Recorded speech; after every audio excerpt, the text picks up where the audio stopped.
Broadcast live.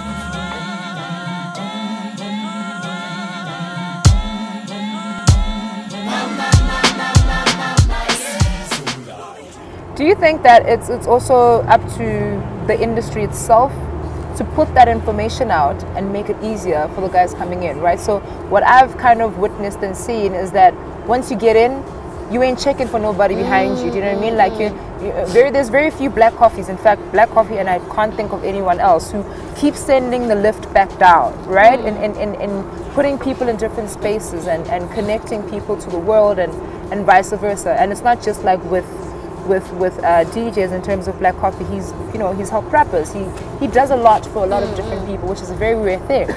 But I tend to feel like once you get in, you stay in, and you're so focused on staying in, you ain't really telling the truth about what's actually happening in this space, so that other kids know that it's not so glitz and glamorous and fast cars and champagne bottles and trips overseas and concerts here.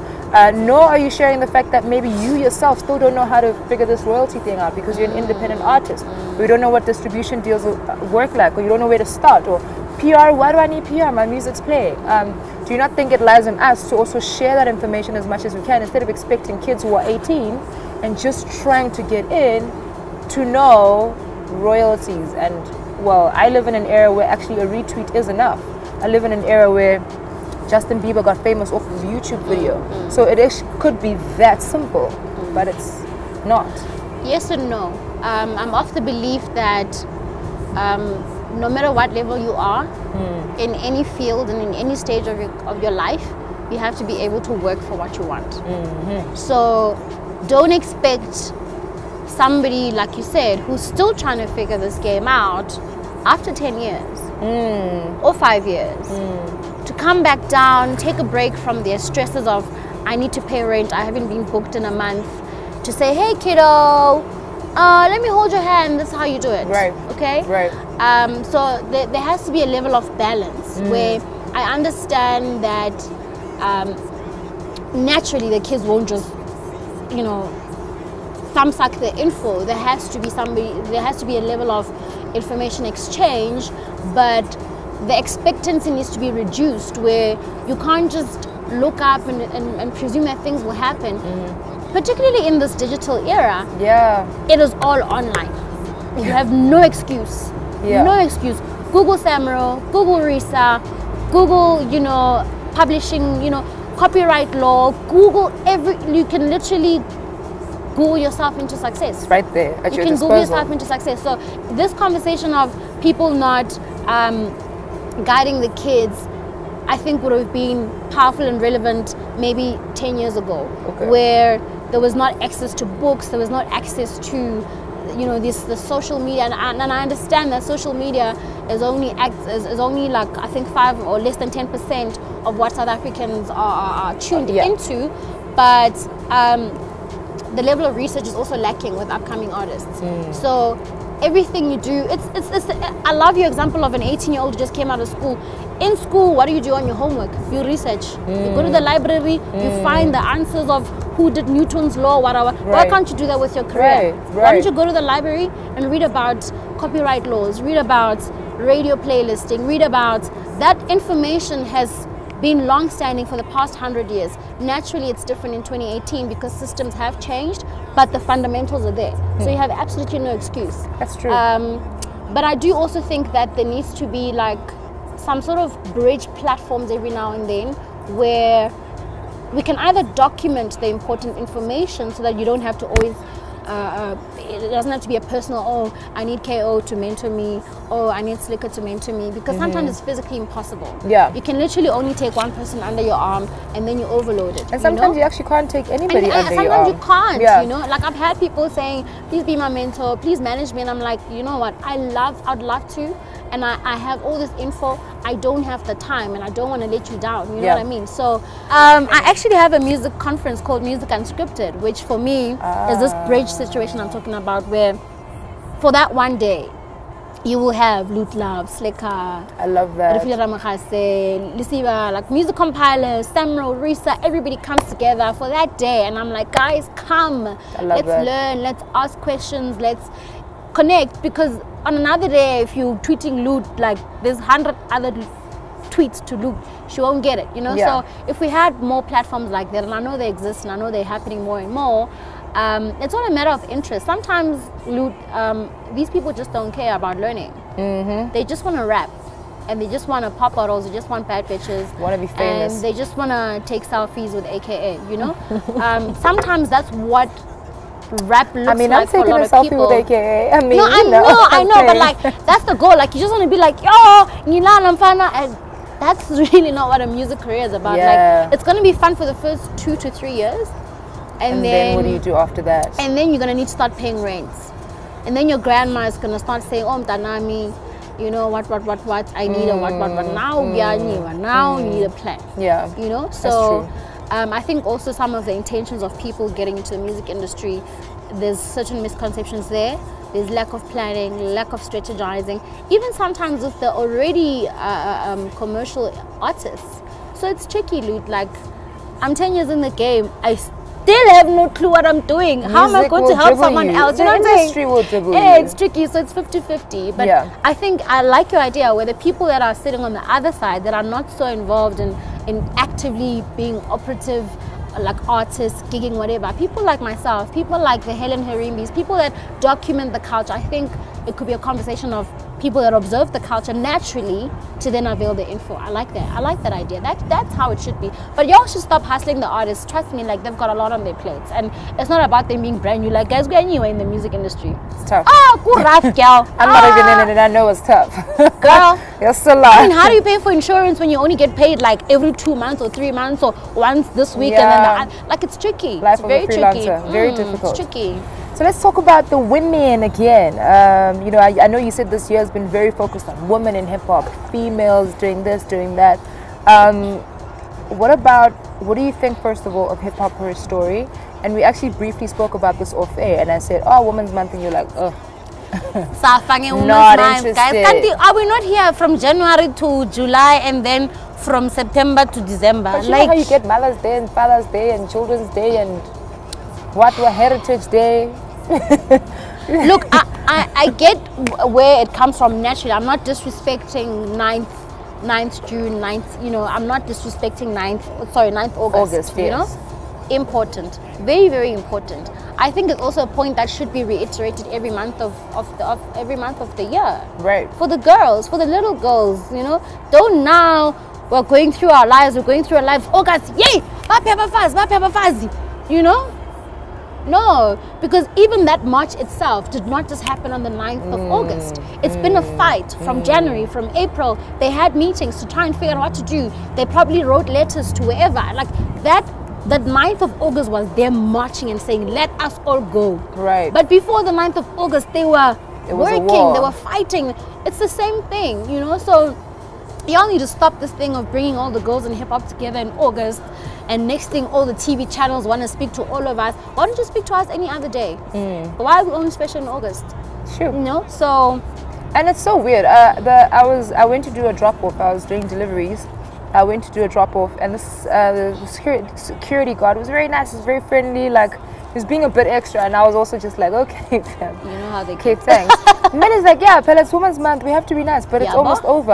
I'm like, and it's like, yeah, well, you've got a couple of days. I'm like, it's almost over. Oh, it's like, yeah, then things go back to normal. I'm like, normal.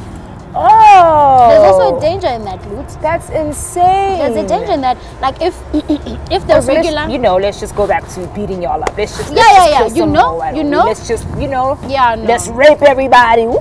August is over. I think it's a concerning thing where our lives and the way we behave has become so dependent on commercial opinion and commercialization, and really the media is responsible for this kind of stuff because they are the ones that amplify these messages. So, you know, February, if you're not in a relationship, you're zero, you know. Like, you know, like those kind of messages are so amplified. You know what I'm saying? Like, they're so amplified, and it's just so dangerous for us as a society to live our lives according to what the media is narrating. Like, okay, guys, now in June, manje sigqoka ama uniform, you know, and it ends up losing the value of which it these really kind has. of holidays, Look at you know? Bride Day, Heritage Day. Why It is kind of it loses Bride the Day? values of some of these things, where it's now so commercial that it's just like, oh, you know, in June we gotta do that. You know, in August we gotta have all the women in. It's like, are you doing it because it really speaks to your content on your TV show, on your radio show, or are you doing it because you're going with popular trend? Yeah. You know? Yeah. And everything should be on merit, honestly speaking. This thing of now you're scratching your head to find all the girls in August while you are not checking for them for the rest of the year. Everything should be on merit. True. From January to December, but I mean, you know, you obviously can't overhaul a whole mentality of people that's been engraved for so many years. Right. So down in August, my women's, at least my interviews in September, it's birthday month. I cannot, literally, I cannot. Now, on a lighter note, what is the future of hip hop, but with females look like to you? Yo, the girls need to fix the game. Like, they're the only people capable of doing that. Why are we the fixers though? Because it's one, it's in our nature. Two, we have the most capable. Sorry, guys. We are organized. It works. It's heavy though. It's fix very something heavy. that wasn't broken by you. True. And to fix people who don't want to be fixed. True, but I mean, you can't make the donkeys drink from the water well, you know. So why don't we just sideline the donkeys and swim in the river? No progress. Yeah, we'll move with those who are moving. But I mean, the role of women naturally, like I said, like women have been upholding hip hop for like, when I started, just when I was in radio being a pequenini, I was seeing the Cherie O'Briens, you know, I think when she was still with Jupe Jupe, the what's her name again? Now I can't believe I forgot her name. She used to work with Nomfu Nomngadi. She was with Electro Mode back there in 2008, 2009, Nabo Tear Gas. Like I've always been exposed to women in the industry. Melanie Ramji. I mean, you know, when I was writing for Hype magazine, it was Simone that put me on. Like I've always been exposed to women in general. I think that's probably why I never felt like women are being sidelined, because everywhere I went there was always a woman that was like, yeah, sure, let's work, you know. And I never noticed like, oh, is there a different passage that we can walk for girls? Guys, we're walking in the same direction, going to the same place. You don't need a separate passage because you're a girl. Just pick up a shovel or not a shovel. Pick up a fork and let's all work, you know. But the future of SA hip hop, tricky, very tricky. Shout out to Ritual Media Group for the SA Hip Hop Museum that they're currently building. Yeah, that's very important to document the stages of SA hip hop before we lose it all. Also shout out to platforms like this, you know what I mean? Like, for the longest time, as a person in the space in media, it was always very difficult to get the simplest of information about artists, and I think that's changed a whole lot ever since. Well, I keep slipping. I'm trying to keep it cool, but I look like a clown. Swag, head on swag, ooh, eyebrows. But platforms like these are very, very important. Of course, you mentioned you're one of the people that document this, which is very good, because that's always been the one thing that always tripped me out. There was just never enough information about artists and about hip-hop in general.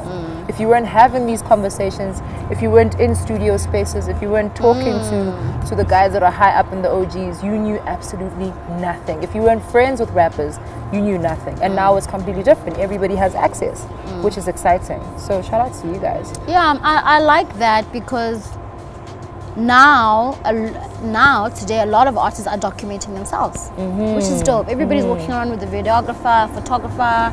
They've got their own social media this is what I did on the weekend, this is us in the studio. So I think the culture of documenting is becoming more and more important, and that really excites me.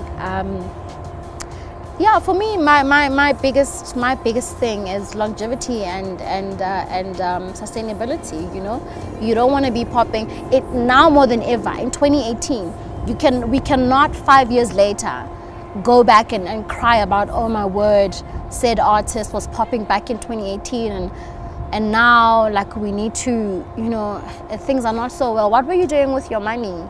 What were you doing with your platform? What were you know? So I think the future of SA hip hop needs to have the financials in check, the business in check, the information in check, the legalities in check. You know, we need to be an educated, creative movement. Right. It doesn't help us finally having the platform to express ourselves, finally being paid on radio stations, finally shining as black kids, but there's nothing to it. This is our livelihood, you know. You cannot say that as long as I'm making music, I'm okay. Mfana, you're not going to be making music at age 23 forever. You're going to be making music at age 30 or 37 at some point. And you cannot tell me that at age 37 you're still going to be saying, as long as I'm making music, I'm fine. Who's keeping the lights on? If you have, if you're good, if you have, you know, if you're chilling, if you're comfortable, if you're eating, if your family is fed, then we can say good rights. But if you're going to be now struggling 10 years later, 15 years later, because you were not concerning yourself with things that benefit you in the long run, that is very dangerous, you know. So that's my concern with SA hip hop and where it's going. That trajectory of one, ownership, two, you know, responsibility. And that's how I'm saying, like, the messages we put out are also very important, guys. It's okay to say you're feeling down. We're all human beings. We do feel down. It's okay. There's a song, I can't remember the kid. That song that guy had a song about savings, and like he was talking sense. Like, yo, don't spend your money. Put it in an account to save up for a car. Like, to put it in an investment. But I was like, what? This kid is amazing. I wish I'm gonna try and find that song. And I was just like, you see, it is so. And I can't believe that I was shook by the fact that there's a rapper who's rapping about such important things. That's what? That's actually so twisted that I'm surprised that somebody raps about that stuff. I mean, that's problematic, you know. Hip hop, when it started, was a platform of expression, and it was mostly, you know, commenting on social issues. Why don't we take it to the next level and comment on responsibility and structurism? It's important, guys. So the future of SA hip hop, it's looking good. The OGs need to, like, pass on the baton to the kids. The kids need to listen. We need to meet you. The kids don't listen. They don't. They're not about to. They also. don't. They'll hit it at 23, then they'll listen, because they'll realize what life's actually about. I think also it comes back to the approach, Leeds, because like I said, I've been watching, and you get, and I personally love asking this question when I'm speaking to different kind of artists. What do you think about the way OGs treat the kids, and the kids, how do you think about how the kids treat the OGs? But I think after 2018, I'm over that question, and I'm getting over it, and I'm just going to leave it alone. But as a study in general, even in the African community, there's a level of respect that runs us. That's one thing that concerns me about SA hip hop, is we don't have a level of Ubuntu, a level of I don't want to say authenticity, like, I don't want to say Africanism either. I don't know, the word I'm trying to look for is Ubuntu. Ubuntu, right? Like, we're African. When you walk into a room where you don't know anyone, you will say Dumelang Kamoka. Like, that's Dumelang, funny. You want that from artists. No, I'm not. You know what I'm saying? Girl, I'm the boss. What you mean? You see me. You know my name. You know I got a rollie. You know what I'm saying? I ain't greeting nobody. And beyond ego, that's dangerous in the long run. Is how do we maintain a whole music economy if we cannot even put our egos aside to say hello? Do you understand? That if I cannot say hello, then you and I cannot come up with a black business that will employ other black children in the long run. Right.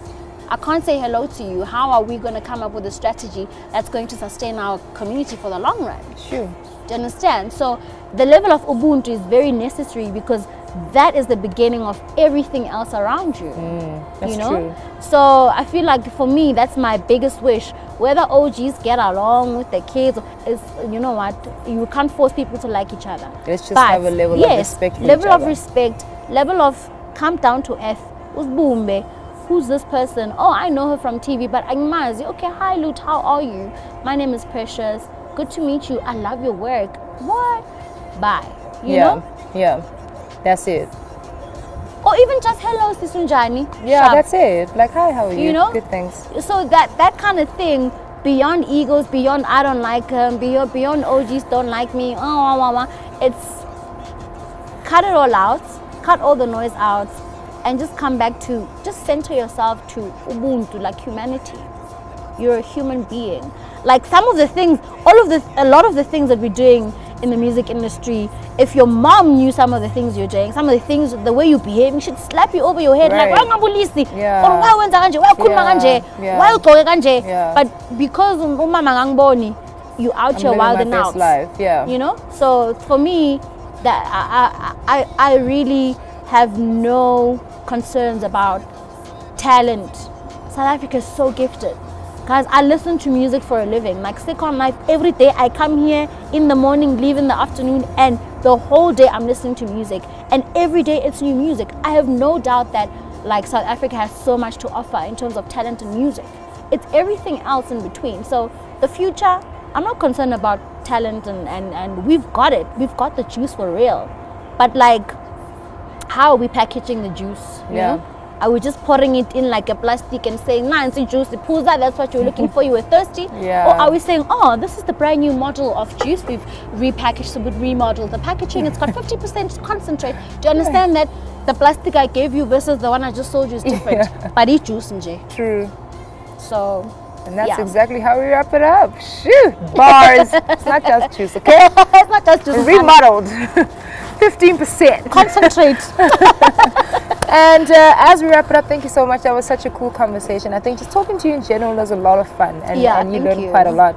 Shout out Master Yeslungu. A+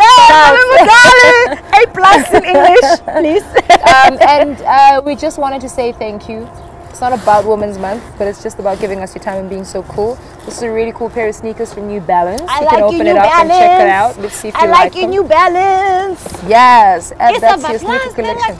Oh, that's such a nice early birthday present. When is your birthday? 23rd. Oh, dope. Turn up at your place. It's a hip hop. My birthday is on the 23rd. You must give me my flowers while I am still here. Wow. No, you must tell me how much you love me now. I don't need to get, well, we love you.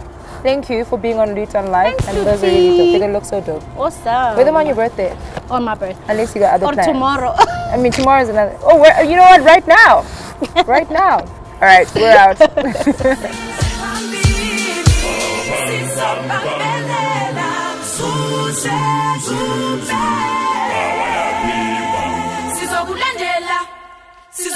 Broadcast live.